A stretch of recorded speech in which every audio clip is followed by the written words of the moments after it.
Hello，大家好，我係士多媽 Alan。講個秘密俾大家聽，我唔小心 book 咗汽車旅館啊，仲要係嗰啲情趣酒店嗰一種汽車旅館啊，即係俾人哋嚟做運動或者偷情嗰啲地方嚟㗎。咁點解我會 book 咗呢間咁嘅旅館呢？其實因為今日咧我自己一個人要嚟屏東咧去拍片，其實我係琴日先開始揾酒店 book 嘅，得翻呢度有位，所以咧我就 book 咗呢一間。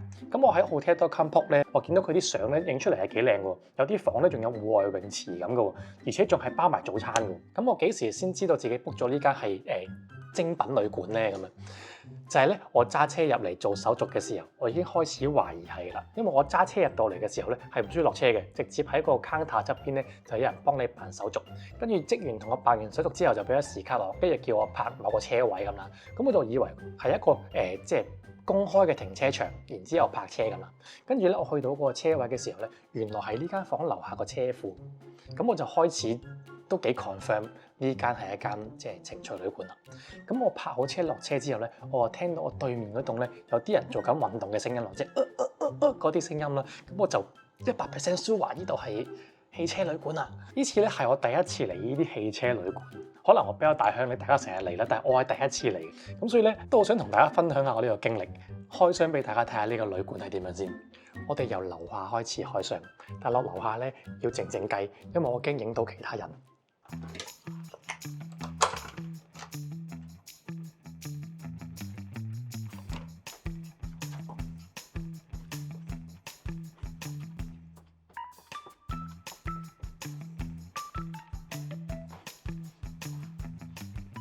樓下咧就係一個車庫嚟嘅，架車泊完入嚟之後咧就係可以閂閘嘅，咁啊完全冇人知道你架車喺呢一度噶啦，私隱度十足。入到嚟之後，呢度咧係直接就上房噶啦，你係唔會見到其他人嘅。佢就話咧係有反偷拍系統嘅，咁就可以安心喺度消費，即係你做乜都唔會有人影到嘅。咁車庫沿住上嚟咧就係間房嚟噶啦，間房喺2樓嘅。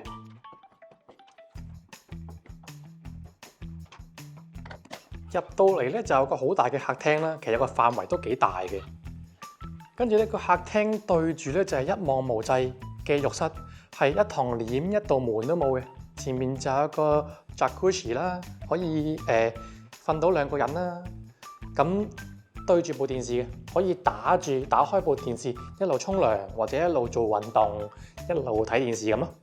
咁做完運動浸完之後咧，就可以喺呢度淋浴，有個透明嘅淋浴間。隔離咧就係廁所啦。咁跟住咧過去睡房嗰邊啦。睡房嗰邊咧，雖然佢係表面上有道門嘅，但係都係透明玻璃門嚟嘅，即係你可以瞓住喺張床度欣賞住你嘅同你一齊嚟嘅人沖涼咁樣咯嚇。咁呢邊就有個吧台，有熱水可以出嘅。咁跟住咧就有個小雪櫃啦，有茶几、雙人床。咁呢張床咧係對住個電視機嘅。咁個電視就好勁嘅，個電視咧可以180度擰轉嘅，即係你喺個房度睇電視又得，你喺個廳度睇電視又得。咁睇咩電視咧？同大家分享下，有啲好正嘅電視可以睇嘅。咁呢邊有個茶几，呢個茶几咧就有啲小禮物俾人啦。呢個小禮物就係揼揼嚟嘅。咁然後咧就有啲限制級電影可以睇，用嚟增加你嘅趣味，用嚟增加你做運動嘅時候嘅趣味啦咁樣。咁所以咧有啲人就中意喺房做運動噶嘛，有啲人就中意喺廳做運動噶嘛。咁所以個電視就可以180度咁轉咯。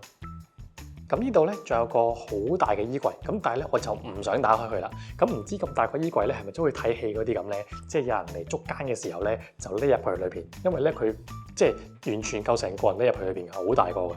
所以原來住呢啲精品旅館咧係超有私隱嘅。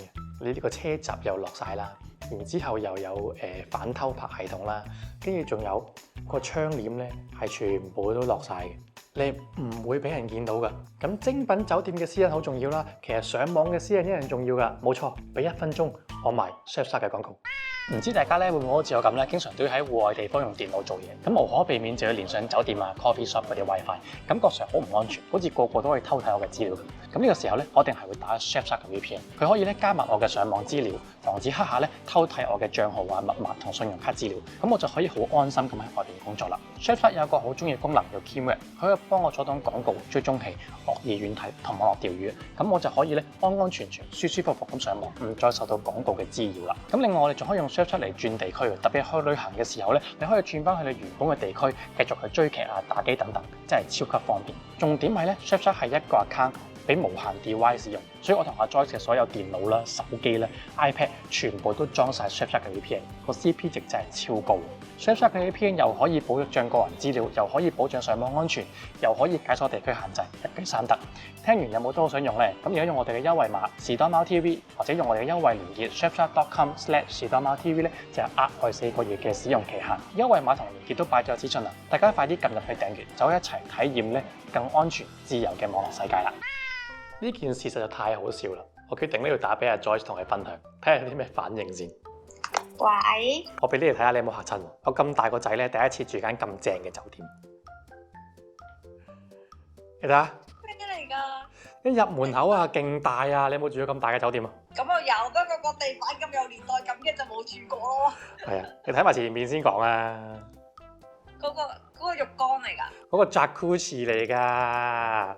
冇門嘅，但係前邊仲有個電視，見唔見到啊？都咁長個年代感勁到。呢邊仲有個透明嘅淋浴間啊！但係冇門嘅，點解？係咯，點解冇門咧？我擰住面俾你望下。啊！對面就係睡房啦。即係裸體咁樣行過去上床。係啊，即係話如果你同一個咧陌生嘅唔係好熟嘅朋友一齊住呢間酒店咧，你哋兩個就無處可逃。你究竟 book 咗啲咩酒店啊？唔似汽車旅館咯。係汽車旅館嚟㗎。我入嚟嘅時候已經覺得唔對路㗎啦，其實。好正啊！係咪喺個停車場直接上樓，跟住就係人哋間房㗎？係唔係停車場係車庫啊？即係見唔到其他人嘅。見唔到其他人㗎，完全。好正啊！你有冇好中意啊？咁樣。梗係冇啦！我而家周身唔聚財啊！我俾啲嘢睇下，你睇下呢度。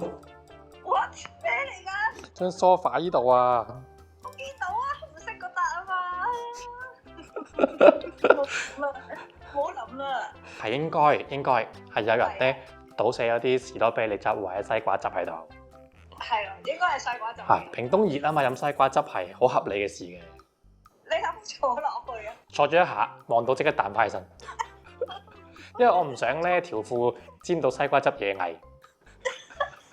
你聞下有冇西瓜汁味啊嘛？黐線嘅，唉，我唔同你講啦，我收線啦，我而家要快啲沖涼，我周身唔聚財啊而家。其實我而家咧有啲囉囉攣啊，身痕噶嘛，總係覺得唔係好聚財噶嘛，因為咧總係認住有少少污糟咁。但係其實咧，我已經檢查咗佢嘅牀單噶啦，係乾淨嘅，係有換過嘅。但係我就真係唔敢咧，將我啲行李擺喺兩邊嘅茶几。我而家咧仲要揾張紙咧去墊住我啲行李，因為咧我係喺澳洲嘅時候咧做過酒店執房嘅，我知道咧茶几兩邊嗰啲位咧係最容易沾染到液體嘅，咁係咩液體就自己想像啦。咁所以我真係唔係好想掂嗰個位，可能只係我有潔癖啦，我心生理上都唔係好想掂佢。我驚我今晚瞓得唔係好安樂啊！俾我發現到咧有個旅客須知，其中有一段好大段嘅，就叫做咧遇警察臨檢時應有嘅注意事項。呢度係咪成日會俾警察臨檢嘅咧？大意就係話你要確認佢係警員嘅身份先好開門，同埋另一樣咧，佢就話咧嗰個警務人員啦係一定唔可以掀開張床嘅，可能裸體冚住嘅身嘅時候咧，佢係唔可以掀開嘅。呢度咁寫嚇，我照讀嘅啫。早上啊，大家，結果咧我係一覺瞓到天光嘅。張床係好瞓嘅，床單係乾淨嘅，但係只係即係其他地方有多啲灰塵啊，有啲水漬啊咁樣咯。咁如果你係超級中意乾淨嘅，就唔太建議啦。